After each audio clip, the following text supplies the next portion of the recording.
The Plein Air Easton Podcast is brought to you by the Avalon Foundation, enriching the lives of those on the Eastern Shore of Maryland through the arts.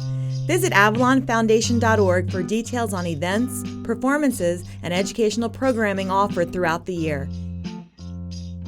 Today's episode is sponsored by JFM Enterprises, providing distinctive ready-made and custom frames and moldings to the trade since 1974. Visit jfm.net to view their catalog of designs.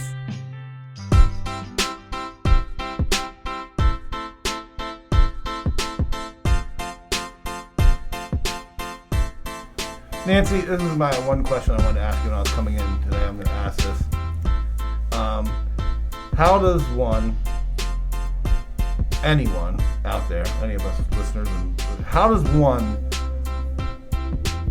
gain the coolness of Nancy Tankersly? Really? I'm flabbergasted because that's the last word I'd use to describe myself. That's a good speed round question. What's the last word you would use to describe yourself?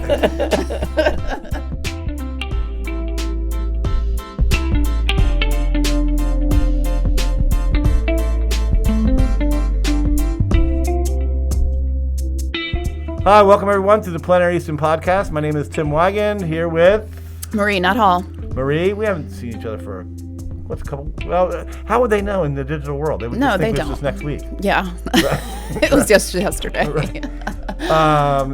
Today our guest is Nancy Tankersly. Why did we pick Nancy? We picked Nancy for 10 zillion reasons. I know, 10 zillion reasons. That's all you had to say. See how easy that was? It was so many. It was like, my mind was like... Well, the interview, she knows, so much about the whole nationwide movement of plein air. Indeed. It was a riveting conversation, and you got to listen. This is, it's a really sort of like a historical look at, a brief historical look over 20 years of plein air, and goes from Cozumel to Easton. So, yep. Enjoy this. This is Nancy Tankersly. Thanks for listening. Thank you.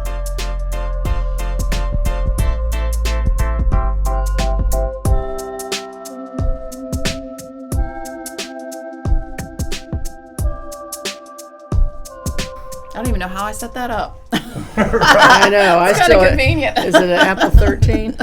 No, I think it's an 11. No, this one doesn't have the button. Yeah. I haven't gotten used to that. You got the 3 cameras on the back. This is I did. 13, I only got 2. I got it to go to Portugal.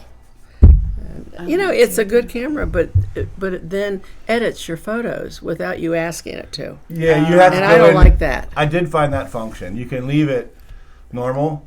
And then, so I put it back to normal. I did find that. And then actually, I was taking pictures, and I was like, I said, well, let me take a picture and let it do it.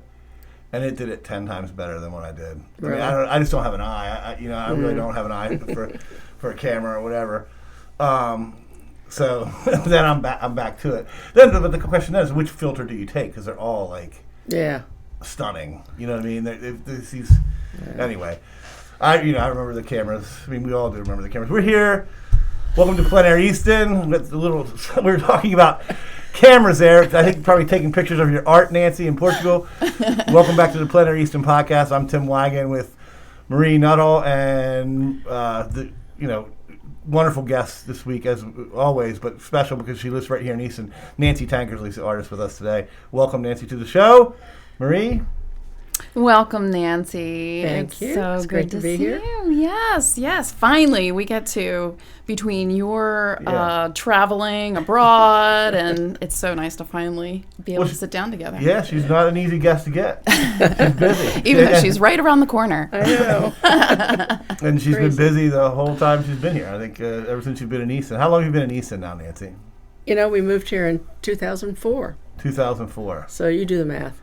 Right, yeah, right. 18 years. That was the first amazing. Wave of stuff. That was the first wave of people coming in and figuring out that you could put an art shop up in town. Galleries were coming in.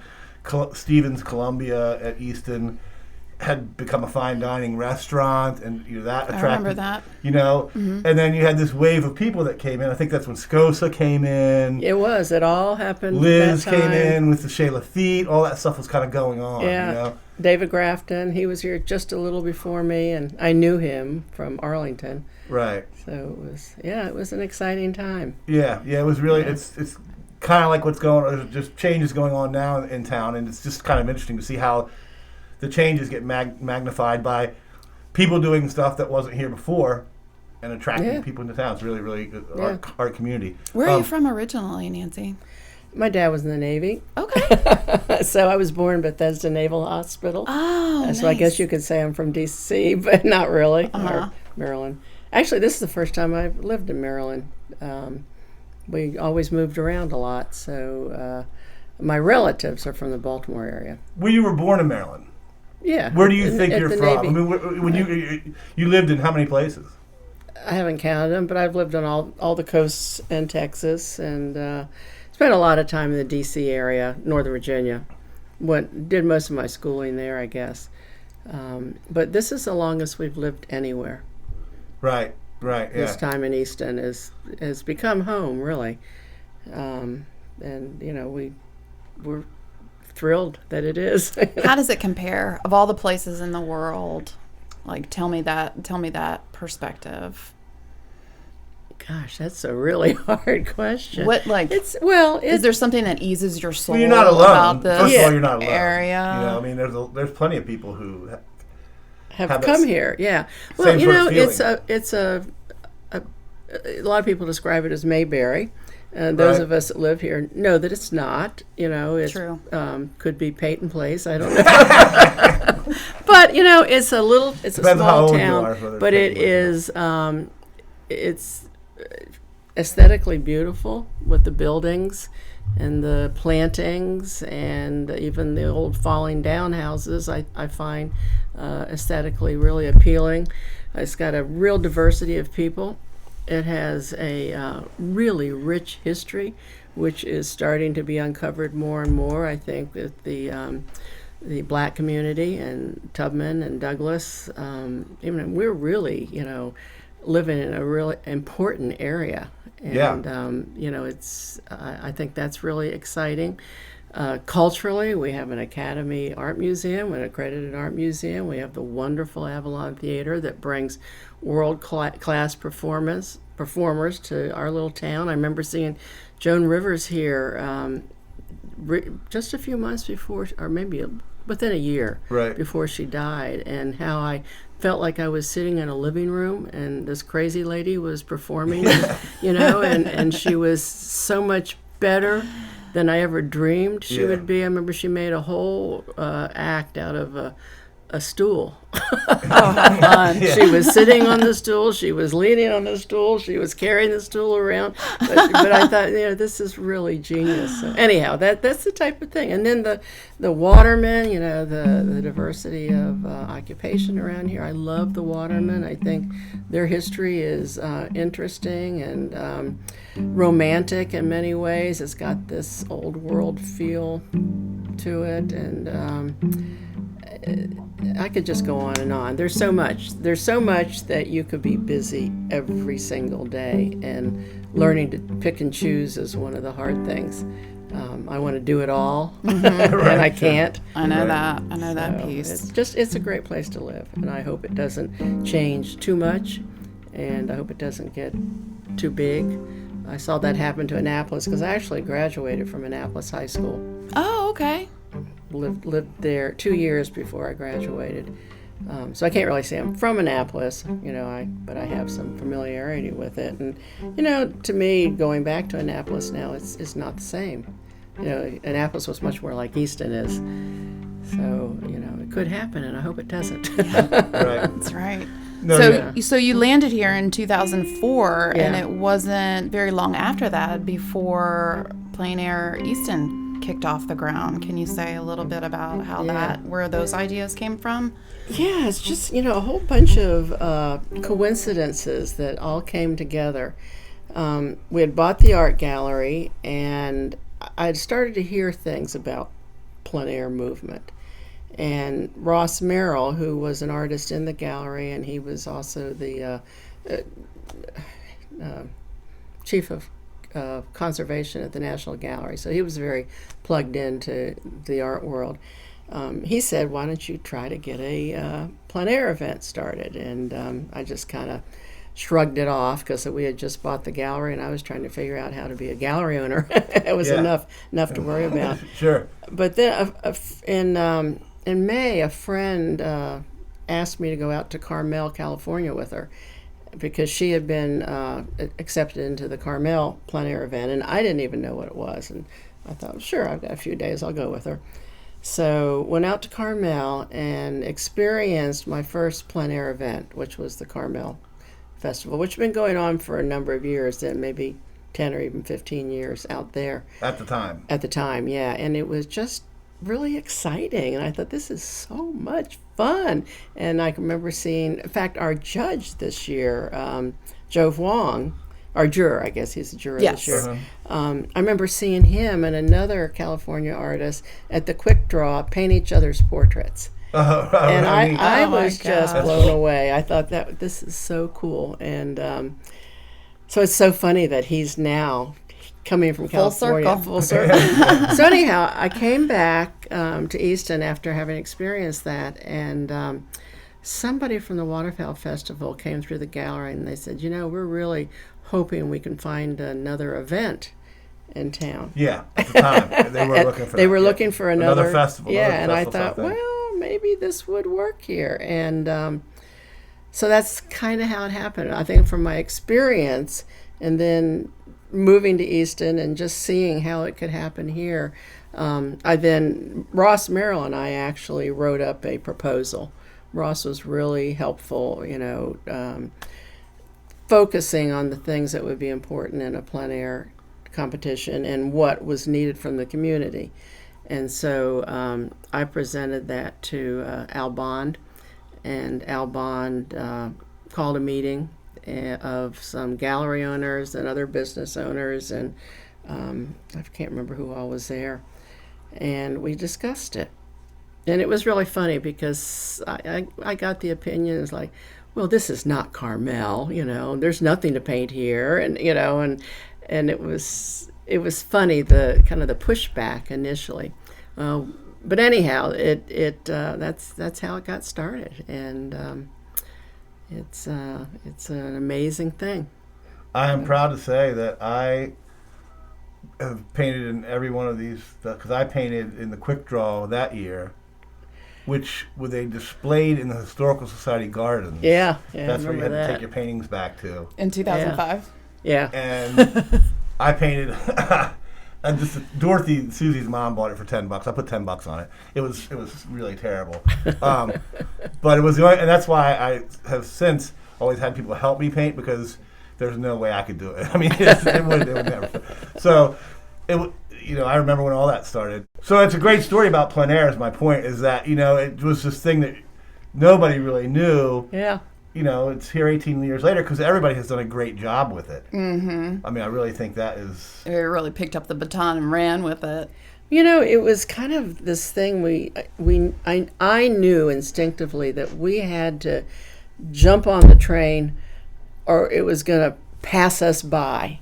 And because there were people saying, well, let's think about it for a few years and then we'll revisit it. And I'm thinking, iron's hot now. Iron's hot now.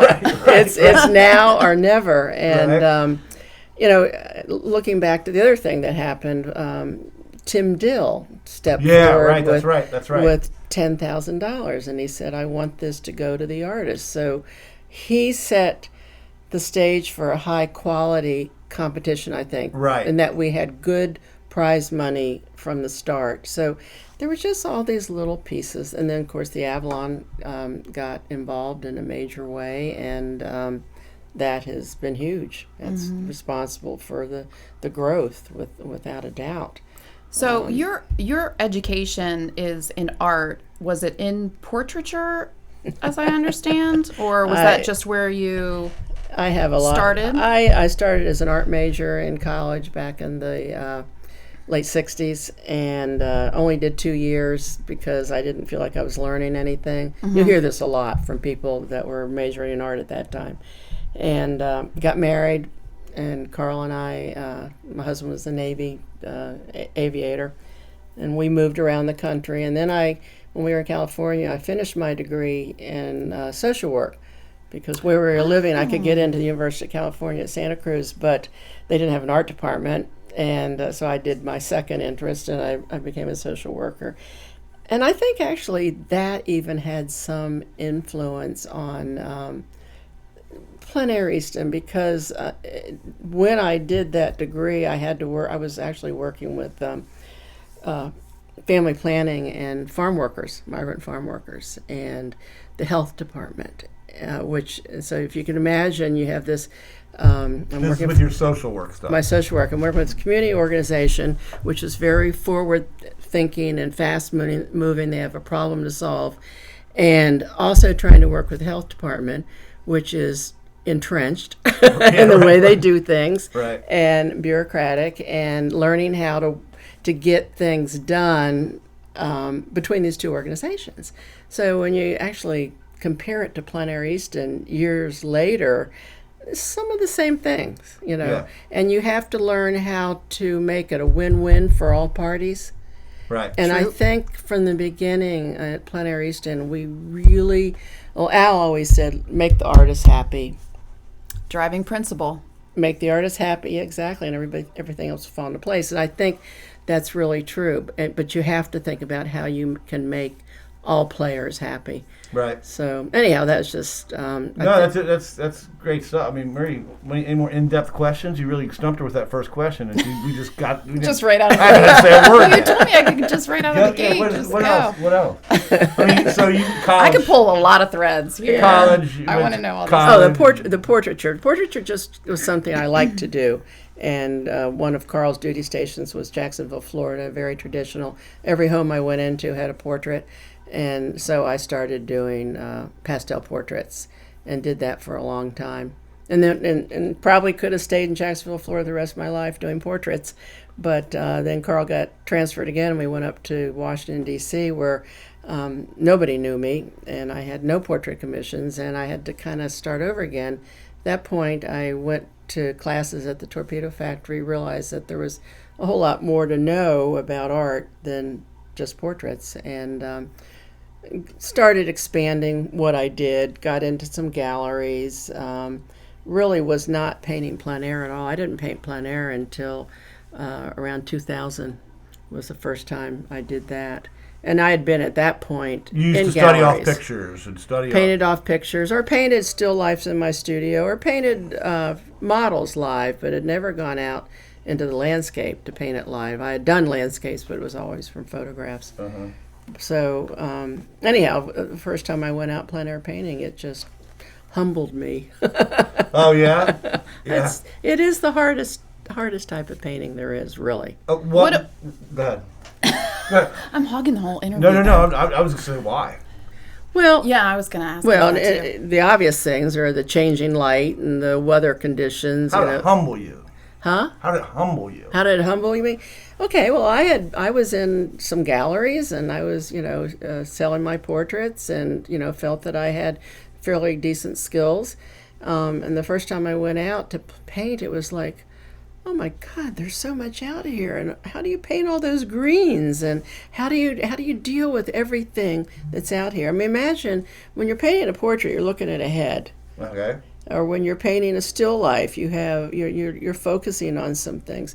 You walk outside and you've got the sky and everything that's in the landscape and the ground in front of you, and everything's changing, and it's a whole different problem. So you have to learn how to separate, to edit, to get rid of things that don't add to the painting. You have to learn how to mass things together in a more interesting way than you may see them out in the landscape.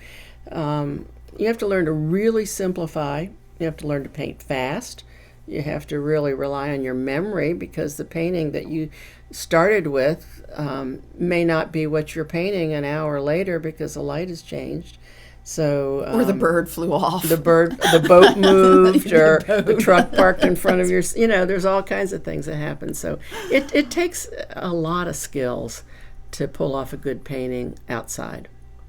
It really does. And so I think most good painters, that once they start plein air painting, it is humbling for a while. And then you start to get it, and then you start to realize how valuable it is. Because I know that once I started painting plein air, I simplified my palette. I went from like 18 colors down to 5 or 6, because it just makes sense. You don't want to carry 18 colors outside. You want to learn how to mix them from the 5 or 6. Well, I took that back to the studio. And even, it's interesting, counterintuitively, my colors improved. Rather than having 18 colors to choose from, having just a few, I think my colors became brighter, cleaner, more harmonious. And so I learned that from plein air painting. I agree. I love your palette now. Well, thank you. I love being able to, I really geek out on the artists that have been in for multiple years, and being able to see like their early and the trajectory of where their work is today. Yeah. And your work is just, it's amazing. I love it. If you haven't had a chance to see Nancy's work, if you're listening, and please take a look at her. But it is, I was trying to think about it, and I just think there's just so much movement in the painting, even when it's just still sitting right in front of you. I mean, a lot of strokes you see that are very good paintings. There's no movement. There's almost movement in every stroke of Nancy. That's how it comes off to me anyway. I want to ask 2 more questions before we go to break real quick. So talking about the plein air, what I did for you, what is your definition of plein air painting? Because the boat moved, so you can't paint the boat anymore. So obviously, movement of something out of a picture isn't important towards plein air painting. No. What is the definition of plein air painting? I'm more of a purist, and my definition is painting a place and a certain time. And is it outside? Yeah, I think it is. I think plein air painting started as a response for landscape painters. I mean, artists have been painting from life ever since paint was invented. True. So painting from life is nothing different, than what we've always been doing. But plein air began when artists could take paint out of the studio, and they had vehicles to go out, and paint in the landscape. Okay. And that is the beginning of plein air painting. So to me, it should be outside, and it should be a relatively brief statement. Does that mean that you can't move a tree, or if you've got a boat in front of you, you can't take that boat and make a smaller version in the distance to make a better painting? No, I think you can do all those things.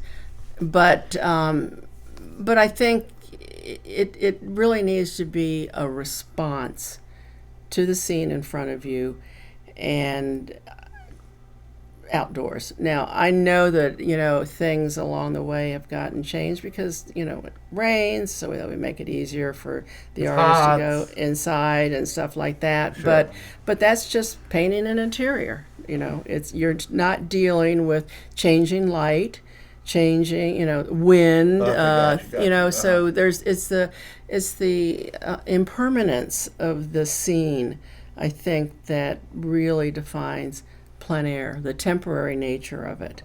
According to that definition, would multi-day studies fall into that? Or are they just multi-day studies? See, that's another thing, and I'm guilty of going back over and over again, and I think that's one of those gray areas. Ideally, if you wanted a pure plein air event, artists would paint every day and turn their work in at night.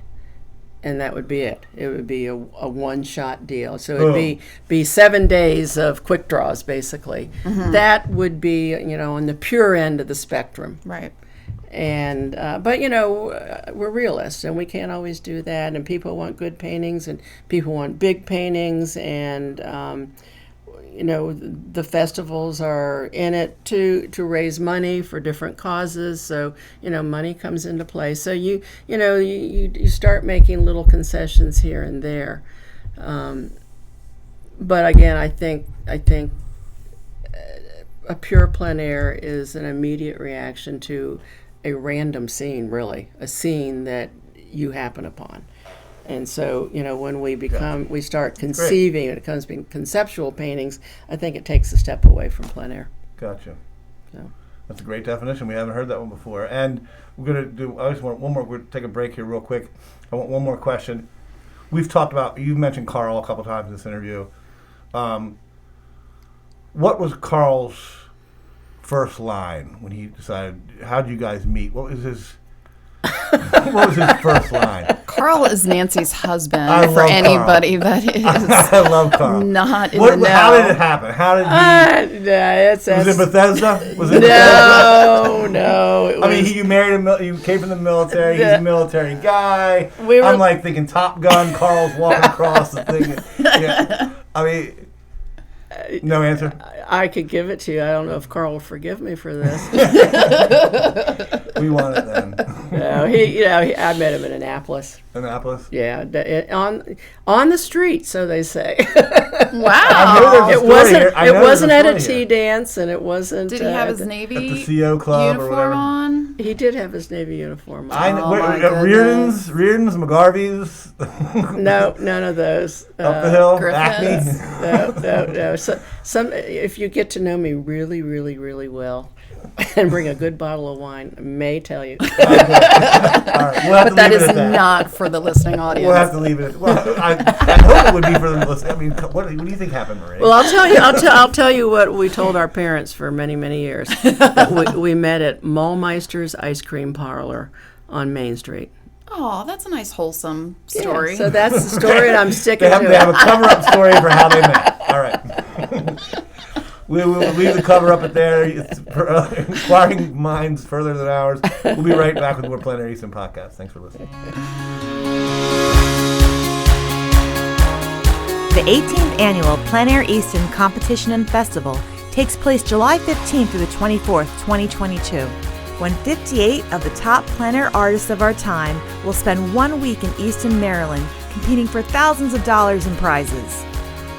Immerse yourself in a week of art exhibits, receptions, free demos, and panel discussions. Purchase exceptional and brand new art for that blank wall. Come for the art and make your summer memories at Plein Air Easton. The full event schedule can be found online at pleinaireaston.com.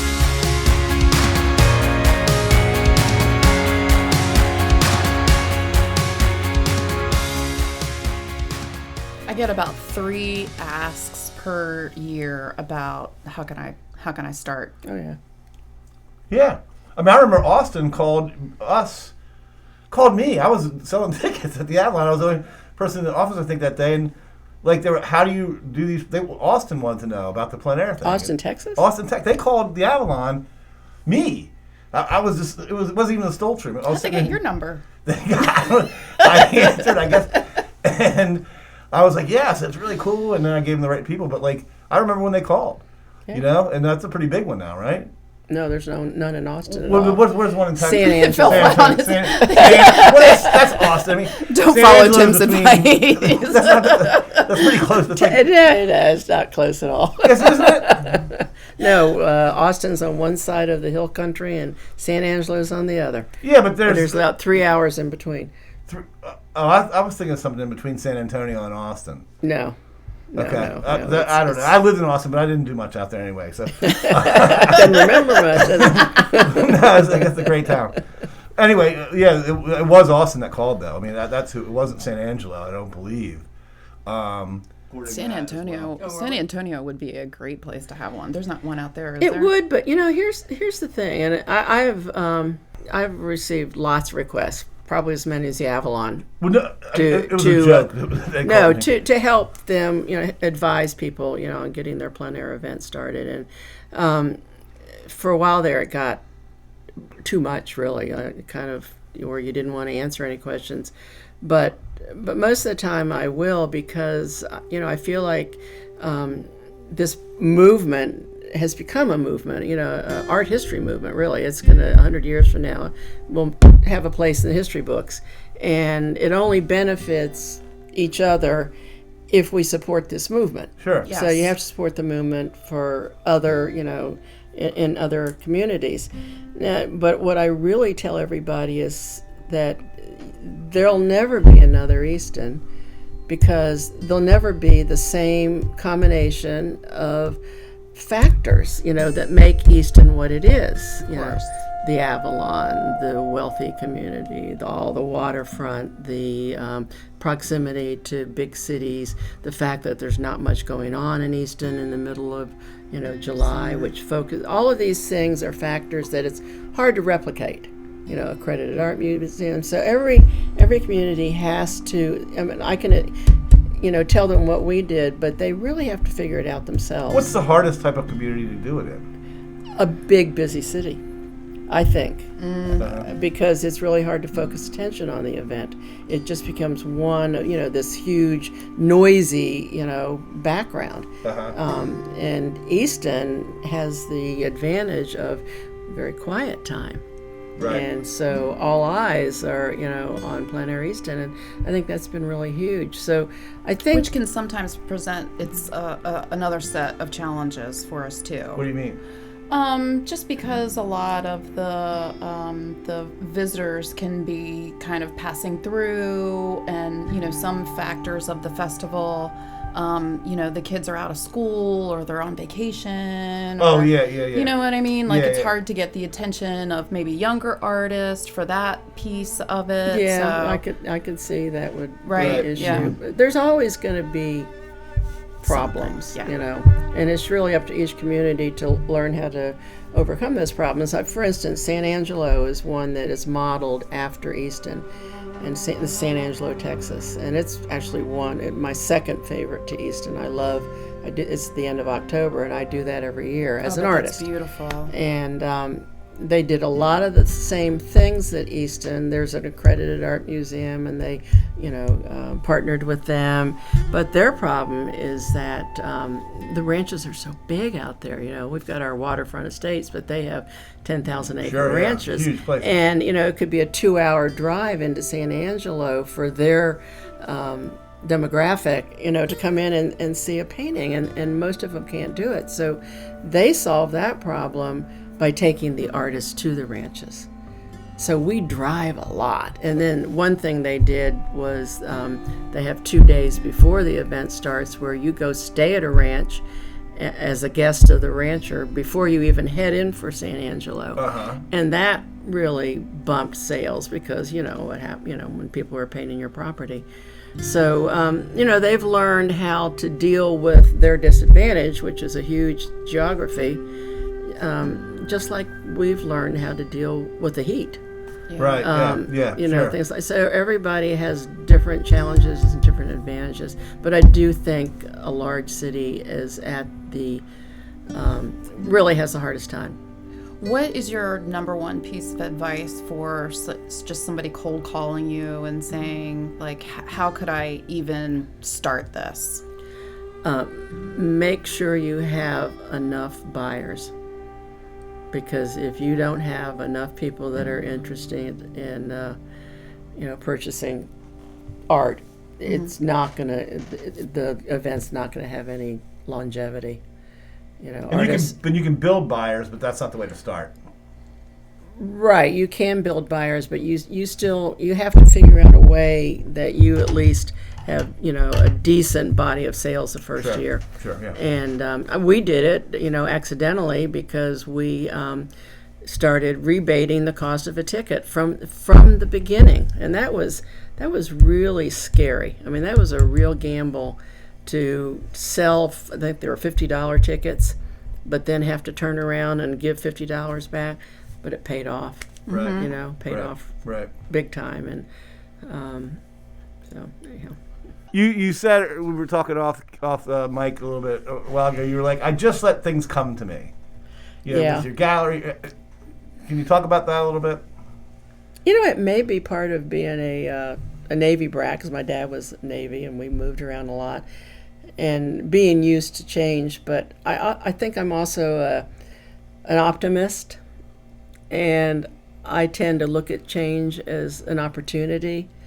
And so that's just, my life has kind of gone that way. It's seeing those, like my grandmother used to talk about open windows, seeing those opportunities, not as where I'm losing something, but where I may gain something, learn something new, meet new friends.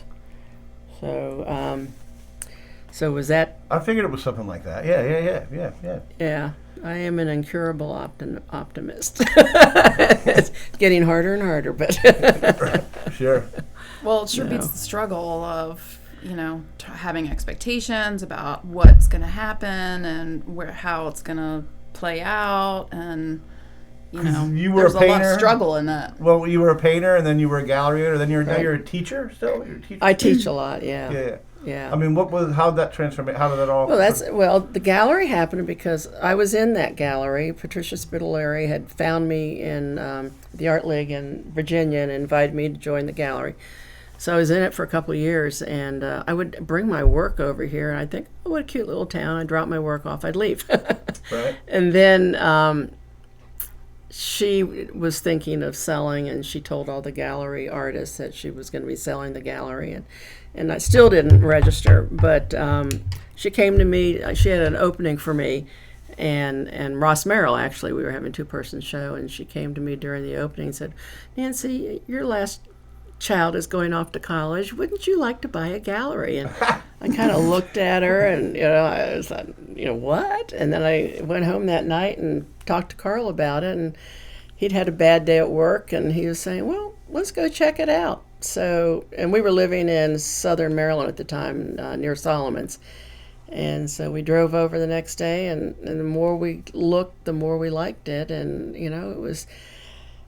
it was just a big leap of faith. We decided, this would be a nice town to live, to retire in, and let's see if we can get any money to buy this gallery. And lo and behold, a local bank, Buck Duncan, they said, we'll give you a loan. And we looked at each other like we couldn't believe it, because we had no history as business owners. I'd just been a single artist, and Carl had been a naval officer, so it was a huge gamble for us. It was a big success too. I mean, it was called South. It was, everybody knew South Street. Yeah, South Street. Where are you going? South Street. Where we're going to see a show at South Street. Yeah, cool. it was quite successful for a long time, but it's a lot of work. A lot of work with a gallery. A lot of work, and I just I had some health issues, and it just got to the point where I knew I wanted to paint and not worry about other artists. Mm-hmm. And I liked selling other artists' work. I was always as excited to sell somebody else's work as I was my own. So I did like that part of the gallery. It's almost like pulling back on my social work or something. Right, and I also, when I placed a painting in a home, I felt good about it, Sure. I felt like I'd done something, that was meaningful to both the artist and the buyer. And so I liked all that, but there just is a lot of work and a lot of planning ahead, which I'm not very good at that. And, as a gallery owner, you have to think months, even years, ahead. Oh, right. And that got to be really, really tiresome. So anyhow, then you went on and became a teacher. You started your well, then, which is currently happening now. Yeah, that was another thing. This gallery in town started, the photography gallery. I don't know if y'all remember, Traces of Us, and he had taken this storefront down on Dover Street, kind of beyond the historical section, and fixed it all up, and then he left town. He went back to Brazil, and it was sitting there empty. And I've been running some workshops through the gallery, And when that became empty, the idea just started. Oh, this would make a really great school. It's a great building for classes. Really great place really to have a building. class. And one thing led to another. And Luis Escobedo and I started a school there in 2010. I think we covered that on MCTV here at Avalon. I know we went. You probably did. There was a love exhibit that was going on there. I know we covered one time. He did a Valentine's. That was the photographer. Yeah. The photographer. But anyhow, we ran a successful school. We had people coming from all over the country and England and France to take some of our workshops because we got really good instructors. And that was kind of an offshoot of Plein Air Easton because I was meeting artists from around the country that I would never have had the opportunity to meet and bringing them here to teach. And along the way, I discovered that I really enjoyed teaching myself and that I could explain concepts to people in a way I think that they could understand. So I started teaching more and more, and now I continue to teach in my home studio here in Easton and travel and teach different places. And it's Did you have the ability to explain this is a personal question. Did you have the ability to explain the concepts to people that they knew they could understand right away, or did you learn that? Or did you just have it? Some people have it, right? I had to get a base of knowledge first. I mean, a lot of art seems like voodoo. How did you do that? Right. And, oh, they'd made this, blah, blah, blah. And I probably couldn't explain myself until I heard all the workshops that we had, and I would listen to the lectures, and I would hear various other instructors explain things, and it all kind of came together. So I learned things from a bunch of different people. So it was like I've been doing art for many, many years, but I didn't have a real good grounding in the principles or why the sky is brighter blue above you than it is at the horizon, things like that. And right. So I learned all those things, and then I started explaining them to people. And once people know why those mountains in the distance are bluer than the ones close up, then they can paint it that way. Mm-hmm. But if they don't know it, I remember arguing with an instructor early on that the mountains in the distance were not as light as he told me I should paint them because I didn't understand the physical principle behind it. But once I understood it, then I started seeing it that way. So when I teach, I try to teach people why things look the way they do and why our vision is not always accurate, that sometimes we don't see the things, the way... Sounds like a great class. I'd really... Yeah.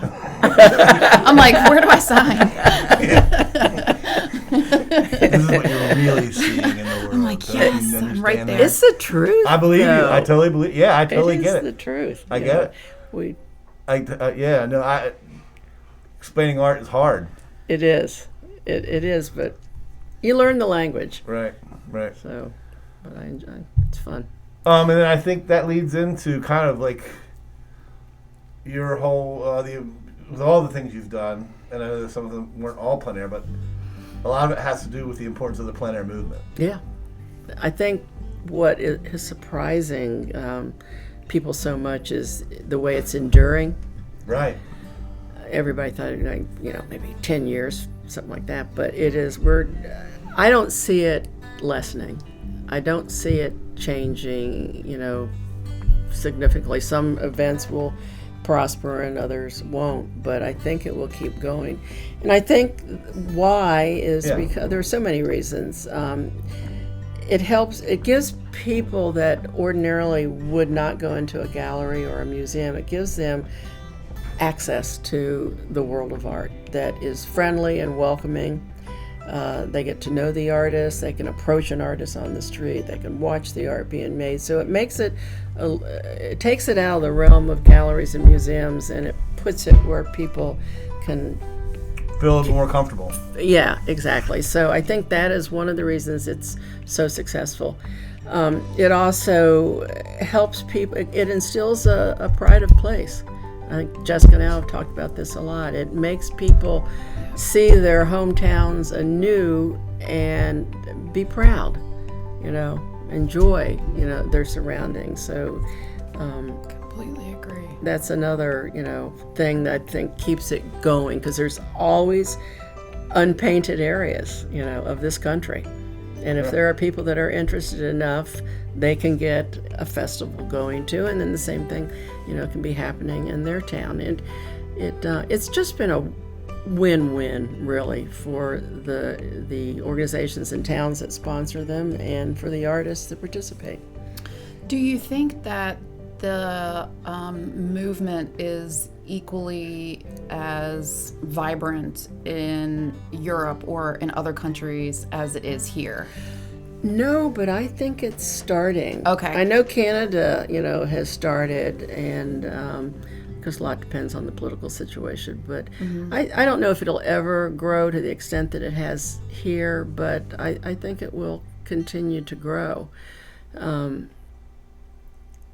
You want me to talk about the downsides of plein air? the downsides? Ooh. Yeah. We want to be controversial. No, there is no downside for the communities, and there's really very little downside for the artists if they recognize plein air for what it is. All right, now I'm curious. What's the downside? And okay, well, plein air, like I said, the pure plein air is a immediate reaction to an environment and a lighting situation, stuff like that. So plein air really is a part of an artist's repertoire. Okay. If you only paint plein air, you will never learn to paint a masterpiece in your studio that involves thought and memory and imagination. And so artists, painting plein air is really, really important, but also painting in your studio is really important too. And I always had this tug of, should I be out painting plein air or should I be in my studio really thinking about concepts and things like that. And I went to Thomas Cole's studio. Thomas Cole was, by a lot of people, he's a Hudson Valley painter. He was considered the father of plein air in America because he used to make his students go out and paint plein air. And yet in his writings, he said, I hate plein air. He said, I hate going out, I hate climbing the mountains, I hate lugging the equipment, but I make everybody do it because I know it's good for them and it's going to make them a better artist. But he says, for me personally, I like the veil of time, meaning I like to think about what I've seen. I like to process it. I like to, have the luxury of putting it together in my studio. And that's where the masterpieces are born. So anyhow, that's one of the downsides. That's an interesting thing to think about. Pretty in depth is okay. Well, because it's not painted in 2 hours outside, it's something.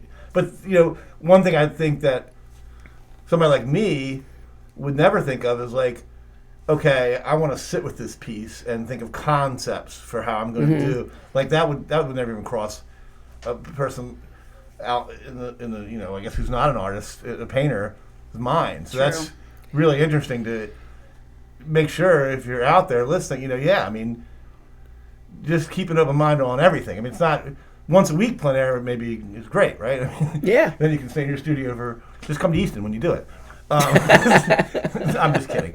I'm totally just kidding. Go to Bowling Rock in North Carolina. Like I said, they're popping up everywhere. Marie, I think we are ready. Nancy, if you're ready for rapid fire. Uh-oh. Here we go. I'm not very good at that. So you're doing a lot of traveling lately, and I see that you're doing workshops, and you just posted some beautiful pictures of people painting, friends painting in Portugal. Mm-hmm. What is your top bucket list location that you have not been to but is at the top of your list? New Zealand. Nice. Yeah. Nice. Portugal was just under that. So I checked that one off. Yeah, that was nice. Yeah, it looks fabulous. Yeah. That's kind of the irony that they don't have a lot of plein air painting because they just have so much material to paint. Yeah, they do. I think it's happening down there. Yeah. Yeah. What would you rather read a book or watch a movie? I'd say 50-50. I do love movies, I guess, because I'm visual, and I can watch too much, to tell you the truth. What's your favorite movie genre? I don't think you're allowed to let her get off with... What's that? I don't think you're allowed to get off with 50-50. 50-50? 50. What's your favorite Well, now I want to know what movie she's watching. Right, exactly. So there's that. What movies are you watching? What's your favorite genre? I don't know if there's a genre. It's more slice of life. I like movies about people and their situations. I don't like shoot 'em up. I don't really care about detectives. I don't like sci-fi. I don't like military. I mean, military movies are okay if they have a good plot, but more about people and their lives, their situations. And what about books? What kind of books do you gravitate to? Same thing. I like historical fiction. I really love historical fiction, and I'm reading something about Rosa Bonheur now, who was a French female painter in the 1800s, and I find that fascinating. Nice. I have got a Caravaggio book we can swap Oh, sometime. yeah? Marie pulling out the Caravaggio. Yeah. And I definitely saw him in the Met, too. He's got one hanging in the Met. Yeah. That'd be interesting. Are you a morning person, Nancy, or are you a night owl? Morning. Definitely. If you could have an unlimited supply of anything, what would it be? It doesn't have to be paint related.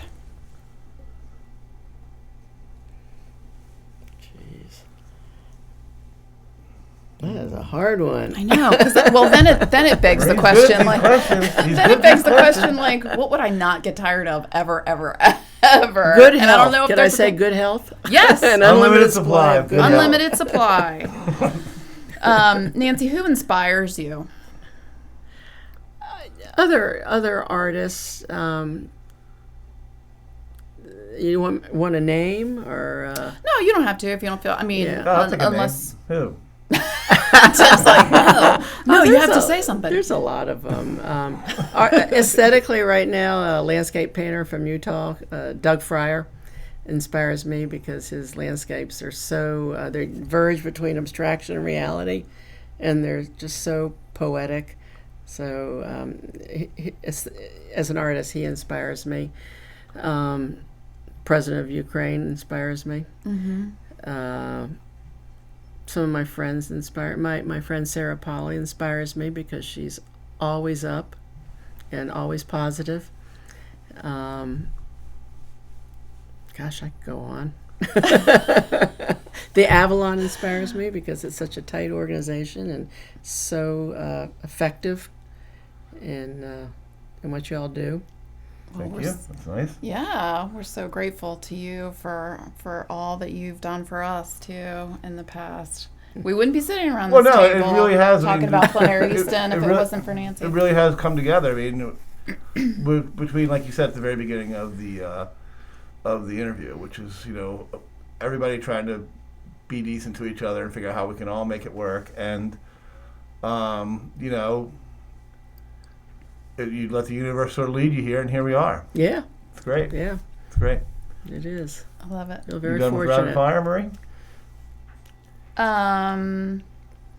What I just want to know, I'm not sure how many workshops that you've done, but what has been your favorite location that you've been to? So not bucket list, but one that you've been to so far or lived in or... Easton, Maryland. I was going to say, you can say Easton. I was going to say outside of Easton. No, we're going to leave that plug in for Easton. All right. Second is Colorado and the Western Slope where my brother lives. Oh, nice. It's a beautiful place. And third is Austin, Texas, where my other two kids live. Yeah. I just find beauty wherever I go. And I guess, being a Navy brat, I've just learned to be adaptable and learn to enjoy what each area has. Mm-hmm. Yeah, I find it interesting. I have a friend whose husband was in the Navy, and for 30 years they traveled and lived in, Naples, and I think Guam was one of the locations. Yeah. And, of all the places that she's lived, like here speaks to her soul the most. I have to agree with that. Mm-hmm. I actually felt like I had found a home. Yeah. When I first moved here. Yeah. Felt very familiar and very comfortable, and but not boring. Right. Yeah. Definitely not boring. No, it's a. I felt the same. I got here in '86, and I felt when I drove my first pizza delivery down the road. And I stopped at the light at the Tidewater, and the Avalon was there, and I was like, "This is a cool place." And I was like, I left and came back, and I've just loved it in Easton. So I totally get your first answer. Isn't that funny? I came for a waterfowl festival and looked down Harrison Street and was like, "I need to be here." Yeah, and then you meet the people. And the people are all like really cool. Yeah. Really. I mean, yeah. First time I was here? Yeah. Plein Air Easton. First time Nick was that here? right? Plein Air Easton. Yeah. That's the producer. 6 degrees. I'm like, yeah, okay, I can do this. That was the producer, Nick Richards, talking about his first time being Plein Air Easton coming here. I want to just mention this before we go. The Plein Air Easton flip book is out. There are tickets for the collector's party going on sale now. Absolutely. The collector's party is coming up in July. The dates are July 15th to the 24th. And the book that Marie has designed for this is really, really just a beautiful looking, what would be a little 18-page magazine, but it's really well done. You can find it on the Plein Air Easton webpage. And we look forward to people coming into town, seeing you're in it again this year, Nancy, right? Yeah. Yeah, so see Nancy's work and see the other 57 artists and enjoy what is Nancy has sort of helped create in a really surprisingly enduring, fulfilling festival in a way. Yeah, I was thinking this morning if Plein Air was my child, had been born at Plein Air and graduating from high school Exactly. this year. Exactly. That's a long time. Thanks for coming on, Nancy. You're welcome. It's a pleasure to be here. Thank you. The Plein Air Easton Podcast is brought to you by the Avalon Foundation and was produced by Nick Richards. Our theme music was generously provided by Blue Dot Sessions. Remember to rate, comment, and subscribe. You can learn more about Plein Air Easton at pleinaireaston.com.